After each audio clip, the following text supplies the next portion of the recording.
குமரி கடல் நடுவே அமைந்துள்ள திருவள்ளுவர் சிலை மற்றும் விவேகானந்தர் மண்டபம் இடையே இணைப்பு பாலம் கட்டப்பட்டுள்ள நிலையில் அதற்கான கண்ணாடி பொருத்தும் பணி இன்று நண்பகல் தொடங்குகிறது. கன்னியாகுமரியில் கடல் நடுவே அமைந்துள்ள திருவள்ளுவர் சிலை நிறுவி 25ஆம் ஆண்டு தொடக்க விழா வருகிற 30, 31 மற்றும் ஜனவரி 1ஆம் தேதிகளில் அரசு விழாவாக நடைபெற உள்ளது. இந்த விழாவில் திருவள்ளுவர் சிலை மற்றும் விவேகானந்தர் மண்டபத்தை இணைக்கும் கண்ணாடி கூண்டு பாலத்தை முதலமைச்சர் மு.க.ஸ்டாலின் திறந்து வைக்க உள்ளார்.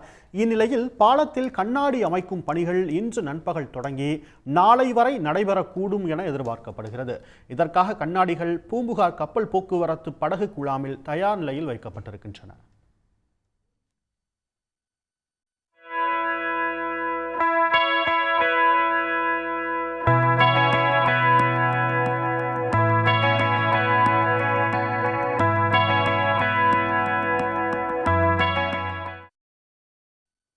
இணைப்பு பாலம் கட்டி முடிக்கப்பட்டு கண்ணாடிகள் அமைப்பதற்கான 11 சட்டங்கள் அமைக்கப்பட்டிருக்கின்றன. இந்நிலையில் பாலத்தின் நடுவே கண்ணாடிகள் அமைக்கும் பணி இன்று தொடங்குகிறது.